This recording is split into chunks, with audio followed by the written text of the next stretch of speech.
Welcome to Enlightenment of Change on webtalkradio.net. I'm your host, Connie Whitman. So for those of you who don't know me, I know many of you do, but if you don't know me, I really am passionate about helping you change some perspective in your life, right? So that we can clearly and successfully navigate to our future, whatever that is for each of you. So by incorporating all of the little changes that my guests and I share on the show, I hope you're able to actually take them and plop them into your life and create the change that you're looking. For me, it's always about making that future more successful, and success, whatever that means to you. So I have wonderful guests today, again, that we could take and implement into our lives to make them a little bit richer and more successful. Again, whatever that means to you. So as usual, I'm going to start with my motivational quote, and it's actually a Pinterest quote. I tried to look for the author of it and I couldn't, but it was a great quote. So the quote says, "Tell someone you love them today, because tomorrow's not promised. To my family and friends, I love you." All right, so do you guys ever stop and say, "I love you, I need you, I cherish you" to the people in your life? And why is saying these things so important, and do they really matter? We're all so busy in our own personal and business lives. Oftentimes, I think we forget to do it. The reality is communicating with loved ones is more powerful than ever in today's global pandemic that we're living through. No one knows how long the crisis is going to last. Now more than ever, your people, friends, family, all the people you know should be loved and cherished. So today, of course, I have a love expert today, guys. Today, my guest is Debi Ronca. And Debi is the president of Sequoia Coaching, a certified life coach, speaker, DISC, my number one, I love my DISC profile trainer with the John Maxwell team. And she is also the author of what we're going to discuss today, The Family Letter, How to Intentionally Develop a Culture of Honor, Encouragement, Value, with your loved ones. So please help me welcome my international best-selling author, Deb, to the show. So Deb, thanks for being on. I really do appreciate you taking the time, sharing the book, and having this discussion that I really do think is needed more than ever. So thanks for being on. Thank you, Connie, for having me. And I think it is a great subject to cover today, like you just shared, in light of all that we're facing. So thank you. And I think it's an important message that we're talking about, because I think everything has changed for everybody. I don't think anybody's ground is stable. Everybody, literally, we had the rug pulled out from under us. So we're all on the same playing field, and I think we can all use the advice from your book and your ideas on how to cherish and let people know how much we love them. So my first question is, now you did not write this book because of COVID-19. What prompted you to write this book in the first place, The Family Letter? Well, it's an interesting story, because how it all came about is I was speaking at a women's event about the power of our words and how we could use them to touch, to influence another person's life. And in my message, I brought across what we do in our family with our family letter. And I actually read some of the letters to them. And I noticed all the women were taking all of these notes. And when I got done speaking, they said, "Please tell us more about the letters. We've seen how it's impacted your family. Can you teach us? How do we do that?" And then I realized, what may come natural to me, yes, someone else needs some guidance. And out of that, someone said, "Debi, you should just write a how-to book, why you did it." So the book is really why we started it as a family, how to do it, the ripple effect and the impact that it's had. And we've included some of the family letters in there. And they're beautiful. They're just beautiful. So what has been the impact of the family letter to your family specifically? Can you share that? Oh, absolutely. Well, the reason we started it, Connie, when our kids were young, we wanted to teach them the power of encouragement.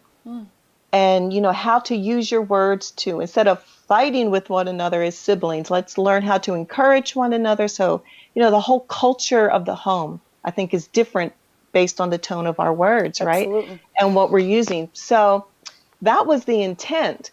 And so verbally, we were using these words, but we noticed that the siblings were having trouble one-on-one doing that with each other. So we thought about it and we thought, you know what? A letter is a safe place because sometimes people verbally saying it in person, they may forget what they want to say. They may stumble.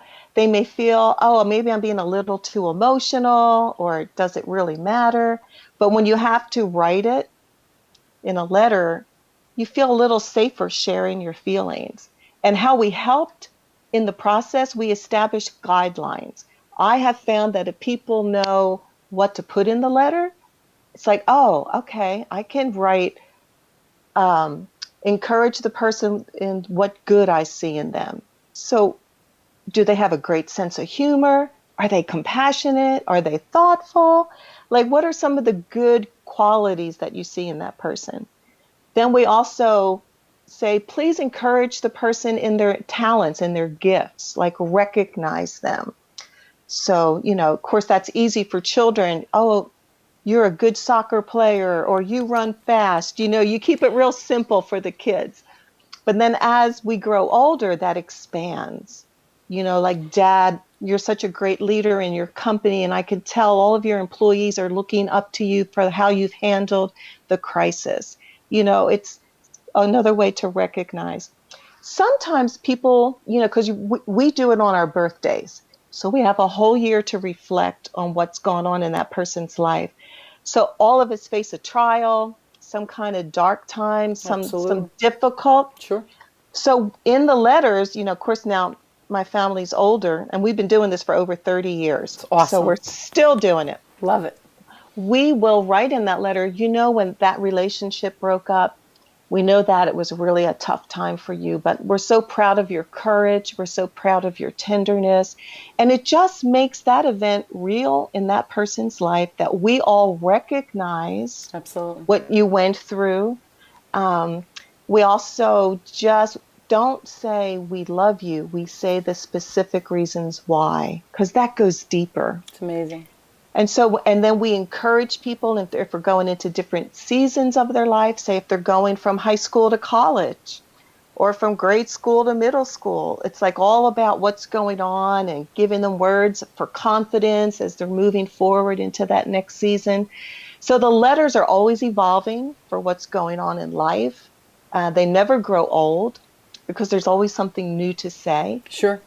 and it helps. So there's two things that I popped into my minds. First one is I always tried to bring it back to how can we translate something that's personal but bring it into the work environment as well, because I don't think we take the time to cherish the people we work with and let them know the value that they bring, whether it's to the organization or to me personally, if they're on my team or whatever. Mm-hmm. So when I do my training, I do sales training at corporations. I have corporate clients. So when one of the exercises I do sometimes is I hand out index cards and envelopes.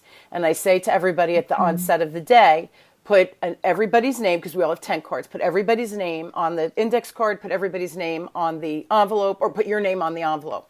And throughout the day, if you see something or heard something or something that you noticed about a person, I want you to write those kind words down. And then at the end of the day, we pass the envelopes around. And so for Debbie, I would put in your envelope. For Joan, I would put in her envelope. But at the end of the day, you have 15, 20, however many people are in the classroom, of something that was noticed by people that they don't typically know because they don't always work together. And it's really impactful, Deb, the things that people see that you don't even realize. And it's funny, I never ask them to do it for me ever. And some people take it upon themselves because I don't have an envelope, and they come and they go, oh, here, I wrote one for you. And they don't always know me. Sometimes it's the first time I'm meeting you, but they'll say things like, you listened to my fears, or you're so friendly and honest.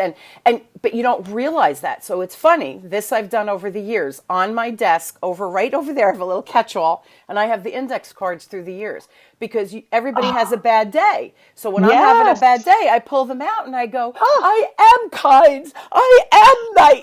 We're right. So when you have things written like you're describing, we don't just have to use it in our personal lives.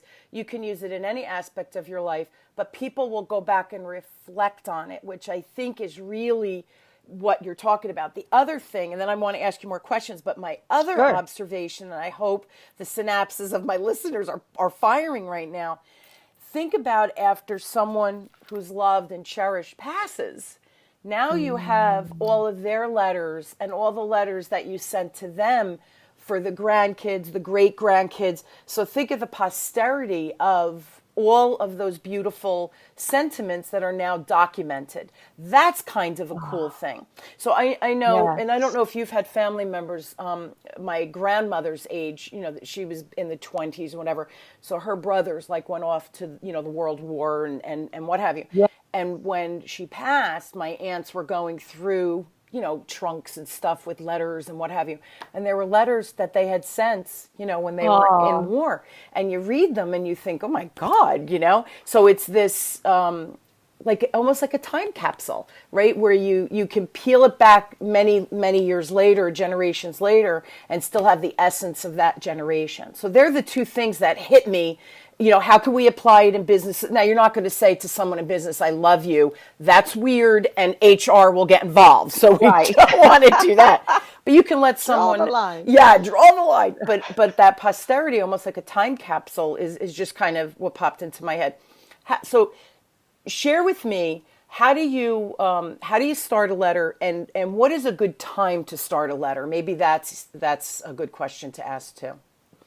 Absolutely. And may I just cover some of the things that you just Yes, said, because yes. they're so powerful. Yes. I love that you do that in the office because, and you're right, we can't say, I love you, but everybody has qualities and characteristics and strengths that Yep. need to be recognized.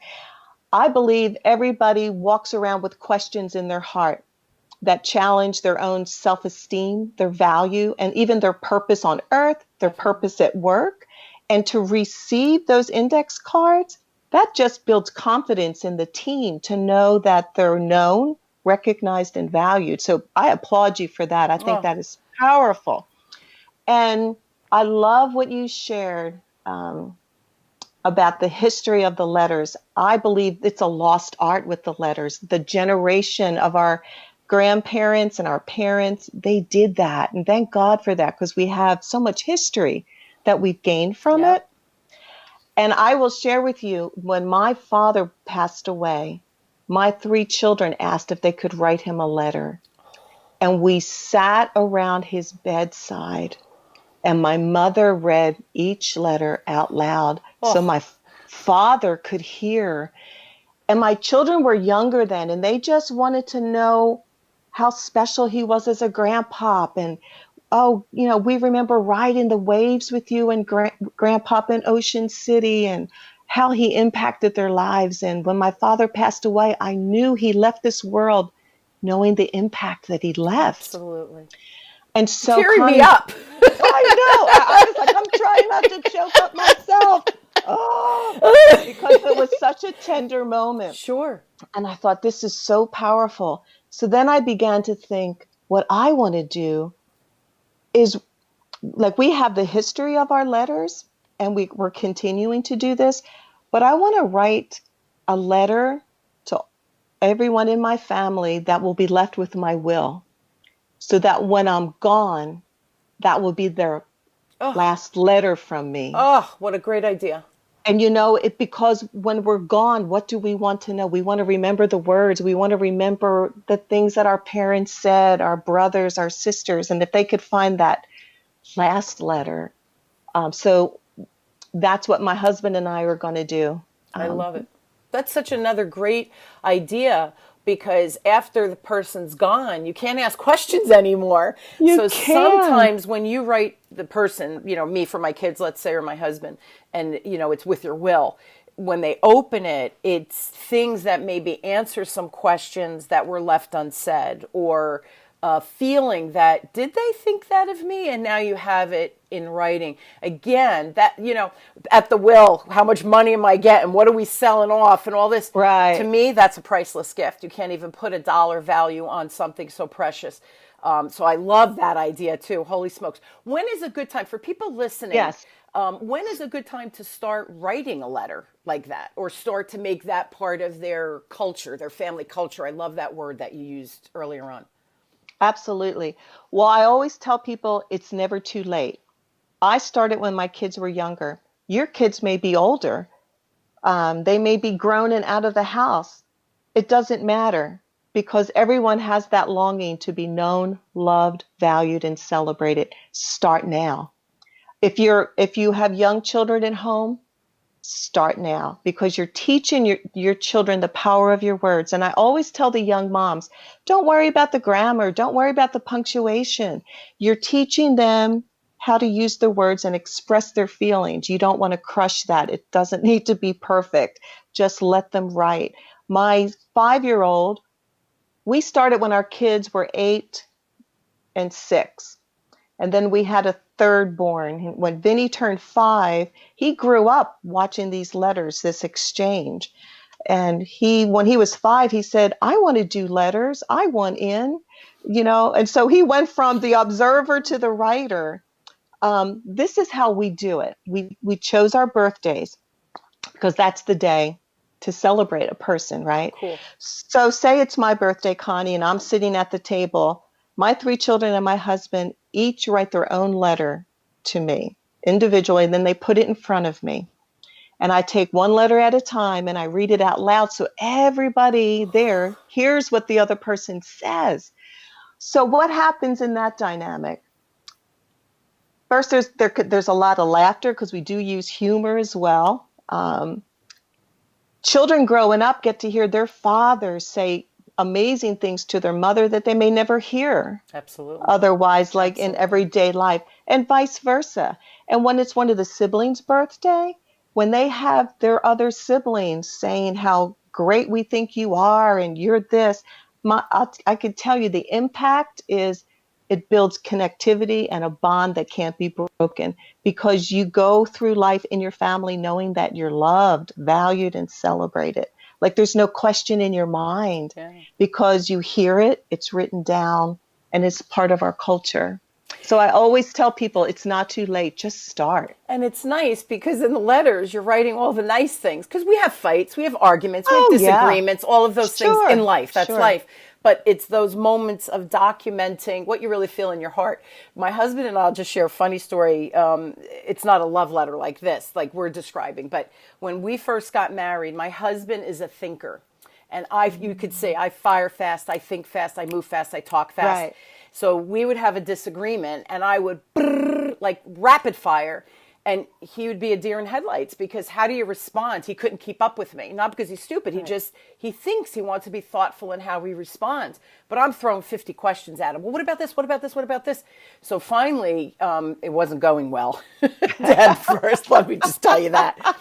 So we made an agreement. This was in our first year of marriage. We said we'd never go to bed angry at each other. But we would pause whatever disagreement, hurt feelings, whatever. Because most times if you hurt someone, you don't even know you're doing it, or it's done not out of malice, but just because you're running in your life, right? Whatever's going on.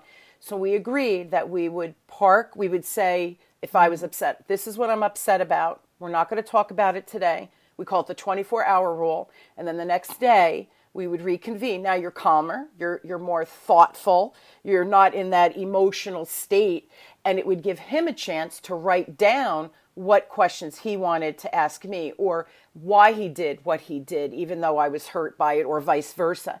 And it gave him a chance to be thoughtful in what questions or what he wanted to say, and it gave me a chance to shut my mouth so that he can share what was going on in his heart or at that moment. And that has served us well. We still follow that rule, and we're married 28 years. January was 28 years. So the point I'm making, though, is what we're describing and what you're describing is beautiful, but we can use it in other aspects. The same concept can be used and have ripple effects to create more harmony. I guess that's what I'm trying to say. Whether it's at work or at home, we could still use this tool to create a better synergy, more respect in how we communicate all of those things. So we're never coming from a place of anger. We're coming from a place of let's communicate. Did that just make sense?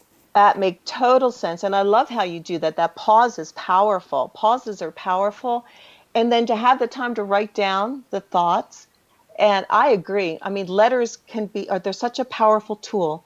It's so simple and just be used at all different times, especially like, maybe if we don't agree with our husbands, it might be nice to just write a little note and say, like I could do this with my husband and just say, hey, I'm sorry I didn't explain that well. I love you. Let's talk tomorrow. That just brings the walls down. Totally.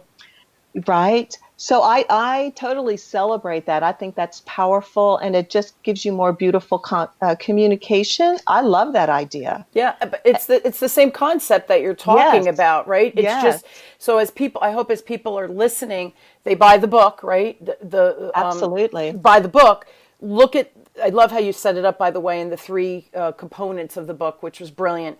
But you show the actual letters. I believe that people learn from examples and how to. And I love that when you did the speaking event, the women's speaking event, and they said, can you write a how-to book? Because everybody is not a writer or an author. So it's a nice way to ground and give you examples of where to start. I have another question. These letters, how can they be used when we talk about forgiveness? Because people hold grudges.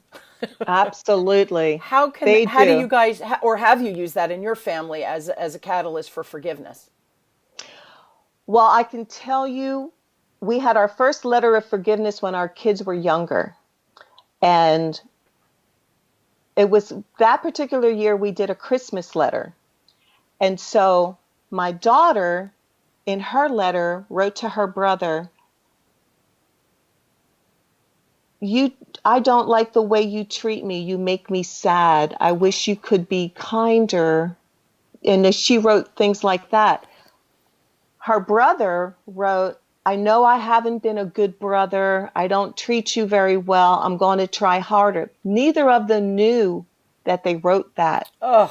And so when they read their letters, they just stopped and looked at each other and hugged. And the letter gave voice to the pain. And I saw the value of that when they were little. And so in my book, I do cover that because every one of us has a relationship or several where maybe communication has broken down. And you get to the point where you can't talk face to face because there's too much pain, there's too much wounding. But if you can reach out to that person, and I think it's always worth the try. If you could reach out to that person, it could be years that you haven't spoken, and just say that you miss them, what you really did like about them, what you loved about them, maybe some stories of things you've done together in life to try to just bring back some of the good memories, not focus on why your relationship broke, but just re-engage and say, I'd love to just talk again. Let's start over. Especially now, Connie, in this time with the virus, I think everyone's hearts are being tenderized, and everything that we used to think was so important, we couldn't let go of. People are ready to put the sword down because they want the relationships. And I think now especially would be a great time to send those letters out. But they're powerful. Yeah, and we were talking before we started recording the show, and so a couple of observations on what you just said. People are stubborn.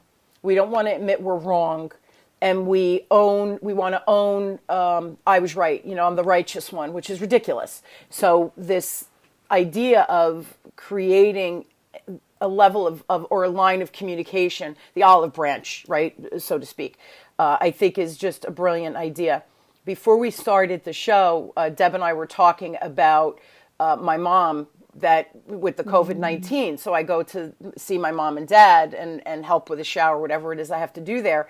But you can't touch them. I have to keep my distance from them. So I said to Deb, it's so hard because, you want to say, I love you. I'll see you next week. Right. You want to hug them and we can't. And share your idea. And then I shared that last night, my cousins and I have a cousin in California, my brother's in Connecticut, and my sisters and I are in Jersey, and I have a cousin in New York. And so my cousin from California said, let's do a cousin's happy hour. So we Zoomed and we caught up and we saw what her girls are doing out in California. And, and then Deb, share your idea because it was great. Oh, thank you. Well, especially now where we can't, see each other, it would be great.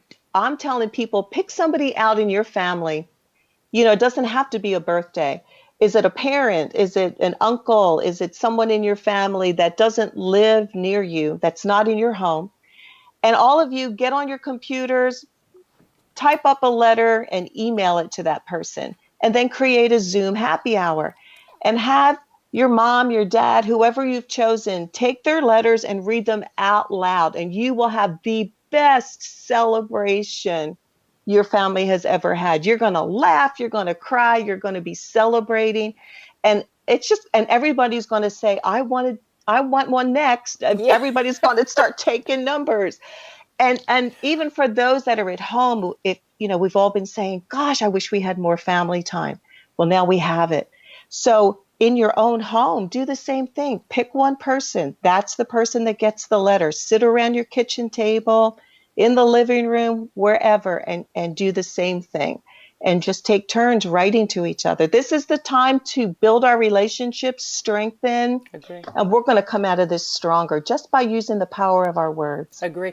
Well, they're showing a bunch of studies that family time was really a lost art because who's got soccer, I'm traveling with business, whatever. So even having dinner together has become a thing of the past. Well, now we're all having dinner together again. And I could speak for myself because I have a son in college. Well, he's home now, right, studying here. He's doing online. My husband's working from home. I always work from home unless I'm training. So I'm always home now, too.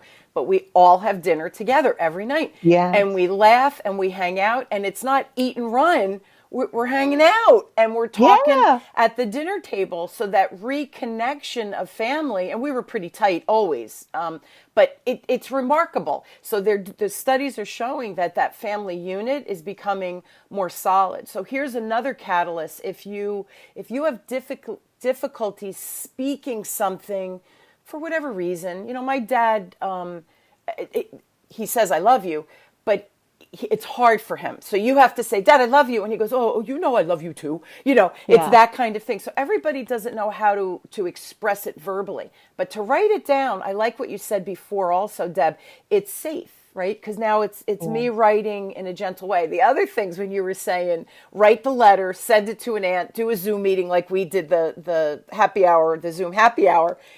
And then as you were saying that, I'm thinking if my sister wrote a letter to my aunt and she was on with us, I'd be like, and do you remember when? And now you're reminiscing about all of the fun times, not about the bad times. And I think that's another, it raises the energy level of humans, but I think we raise the energy level of the world, which is kind of a cool way to do it.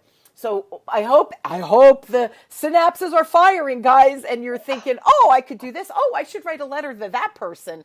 Next question, besides family, who else would benefit from receiving this letter of, and we're saying a love letter, but it's a letter of kindness, genuineness, authenticity, care, compassion, all those things. Who else would benefit from that, Deb? That's a great question.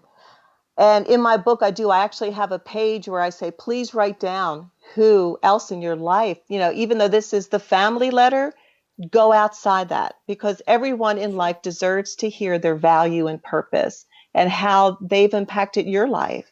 And so you may have had a teacher. You may have had a mentor, someone in business, a business partner. I say if you're still blessed to have your mother and father, oh, please send them a letter because they always wonder, was I a good parent? Mm-hmm. And I have a reader who told me she wrote a letter to her neighbor. Just wrote a letter, put it in her mailbox about thanking you for the way that you take care of your yard. It always looks so pretty. And she said a few other things to her. The neighbor goes to her mailbox, gets the letter, cries. She said, you have no idea how much I needed to hear that. I was having a really bad week. You made me feel so much better about myself. And she put the letter on her mirror in her bathroom to be reminded. See, people underestimate the value of just doing something as simple as that. So it's powerful. Just sit down and think, who do you think needs to hear that they've made a difference? And there are people in your life who've made a difference. I'm thinking my kids have had teachers that have Yeah. really impacted them for whatever reason. They've had coaches that have really impacted them Coaches. for whatever reason. And when the parent sees someone else help your kid develop a skill or gain confidence or whatever it is, but your child has grown from that person and their kindness and their ability to take the time to give to your child. A letter is a beautiful way to say thank you. And it's funny, when my big guy, he's now graduated college and everything, he was little, he had little auditory processing. So he had in-class support and all those things through the years, which is no big deal. And the teachers have taught him how to handle when you're getting all of this information thrown at you. How do you kind of take it and dissect it so that you can use it? Now he's graduated, a finance degree, 3.0 GPA. I mean, he's brilliant. He's a brilliant kid. So I often look back and I would be in meetings with them where we were talking about what's the next thing, what did he need, keep raising the bar and challenging him. And I remember saying to the teachers, thank you, but it's not enough. Thank you just doesn't seem like it's enough. And they would laugh. But how many people say, well, it's your job. I don't have to say thank you. You do have to say thank you, especially if they're impacting someone you love from a nice standpoint. Now with everything going on, we have nurses that are or doctors taking care of loved ones. I think writing a letter, because they're really on the front line, taking a letter of appreciation, I think can go, a long way. Can you share, we're almost out of time, but can you share an example, like the letter of the neighbor? Can you share an example? Because what I'm hearing is we write these letters, it's to that person, but what are the ripple effects? Oh, they're huge. I did write a letter to our first responders, and I put it on my Facebook page. It blew up. I'm just telling everybody, share it. There was a man I don't even know. I heard he cooked for 2 weeks for the first responders in Florida. It was a friend of mine knew. I said, give me his address. I wanted to write him a letter. He was blown away. He goes, I don't even know this woman. She sent a letter. I wanted to thank him for what he was doing. So the ripple effect, I can tell you this, when people read the book, something happens inside. I have had more people come to me and cry because I think the book hit the longing that we all have to be known, loved, valued, and celebrated. And now it's a tool that I can give this to others and others can give to me. It's like this big question mark that needs to be answered in our hearts. And it's our words that can answer that question to another person. And so the ripple effect is it's just becomes so life-giving. It heals relationships. It strengthens family. And that's my passion, for it to just go global, because I think every family, every relationship around the world could be impacted. Because once you know why you're loved, valued, and celebrated, it just makes you breathe and just go through life in confidence. It's a powerful tool. It is. And as I'm listening to you and after reading the book, I think to myself, we all need it. Number one, we all have self-doubt, right, Deb? And we all have limiting beliefs. I'm not good enough. I'm not pretty enough. I'm not smart enough. I could never do that. They're smarter than me, right? We're great at putting ourselves down. So when you have someone else or others in your family being your cheerleader and you start hearing the same thing over and over, I think a couple of things happen. Number one, you think, maybe that's true, right? So you start to doubt your own record player, right? That negative record player. So I think that's the first thing. And the second thing is, I often find that people don't know what they should be doing in their life. They're struggling with what am I here for? What are my gifts that I should be sharing with the world? And I believe everybody comes to this earth and are born with gifts that the world needs, right? That the earth, that the people, whatever your passion is. But I don't think people know how to identify that. So as people write letters like you're describing, I could see themes where everybody is seeing the same attribute, strength, whatever it is for the person, right? Those innate skills. When you hear it, all of a sudden, I think it gives us a chance to pause and say, I've been kind of figuring what am I missing, right? What should I be doing with my life? What is my purpose, my soul purpose? We all hear that expression. Sometimes when someone else keeps shining the light, and it's the same thing over and over, it gives us a chance, I think, to self-reflect and think, okay, wow, maybe I really am good at that. How could I serve others using my gifts? So I don't know. Have you heard that from your readers? Because I think our record players are so loud, and this is a nice way to give people a tool to turn the record player down and raise the volume of being celebrated and loved and seen, right, and heard. I don't know. Have you had that feedback? Absolutely. And you're so right. We all have this limiting beliefs. We have the noise and we hear our own voice. And that's why we need to hear the voice of others. People who were hesitant about maybe stepping into a new position, and people use their words to encourage, writing to them on a specific thing, or going from college into this new job.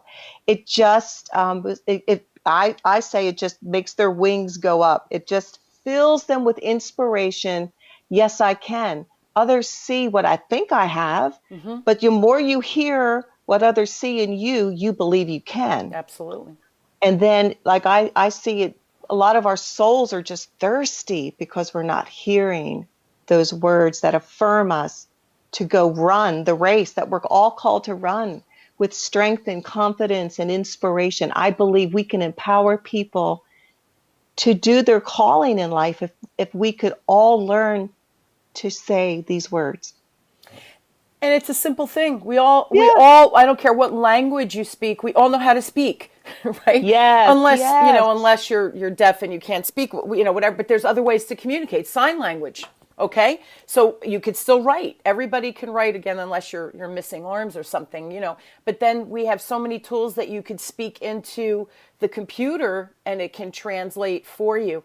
Everybody has words, even if you're not, I know I don't articulate myself well all the time. I know I don't have a huge vocabulary. It's not my strength, but I think that people get me because of my body language, my energy, the passion in my words, the sincerity in my words. I think people understand me. I might not always choose the perfect word, but they know where I'm coming from because of, that's my superpower, right? That ability to communicate and connect. So we all know how to speak, write, and like you said, don't make it, I am the worst at grammar.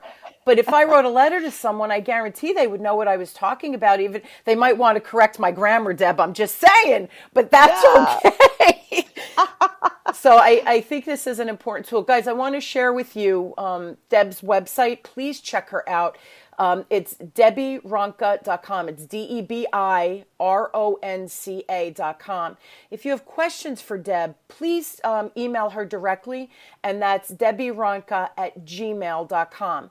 I will post that on the Web Talk Radio website, so you guys could find Debi easy peasy, if you have any questions. Also, I highly recommend buying the book, The Family Letter, How to Intentionally Develop a Culture of Honor, Encouragement, Value with your loved ones. So The Family Letter. And the last thing I want to say, Deb, your idea about writing a letter and putting it with your will. Nobody has to know about it, but those last words to those you love or you're leaving behind, what a beautiful, beautiful gift. Again, priceless. So thank you for sharing that. I have to be honest, I never thought to do that. I am going to do that because Wonderful. It's a beautiful, beautiful way to leave this world, hopefully not for a really long time, Deb. Not for a long time. Not for a long time. And you guys, I love it. I hope that today's conversation with Deb and myself just got your little juices flowing of how we can just be maybe kinder to each other and let each other know how valued we are. Additionally, go to my website, whitmanassociates.com, and I have my free communication style assessment I'm offering. It's another tool to help you. We're talking about communication today, really, just written communication. Take my CSA, Communication Style Assessment. You get a report. It tells you what your superpowers are. You are who you are. You can't hide. It also tells you your blind spots and to be aware of them so that you have the opportunity to take that information and create the change you're looking for in your life. So blind spots are important as well as knowing your superpowers. Deb, thank you again for just a wonderful show. Just a wonderful conversation. What a good feeling interview this was. So thank you so much. Thank you for the book. It's a beautiful how to communicate. And I think we all need a little bit of help with that because we don't always know how to articulate what's in our heart. And we're afraid. We're afraid of being hurt. And that's crazy. So, Deb, thanks again. Appreciate that. Connie, thank you for having me. I loved it. Fabulous. Yeah, a real joy today. So thank you so much. You guys, I hope you will join me weekly as we question, build, and discover together that no matter what change, whether it's COVID-19 or some other change in your life, my guests and I, we really are here to help you navigate and shift your perception of what could be, not just what is. And I hope that we provide some tools for you to be able to navigate that a little easier, to make your life a little bit easier. I wish you all a wonderful, happy week. Deb, thank you again for being an amazing guest. You've been listening to Enlightenment of Change on webtalkradio.net with me, your host, Connie Whitman. And everyone, I wish you a really wonderful, joyful, love-filled week. Stay inside. Thanks, everybody.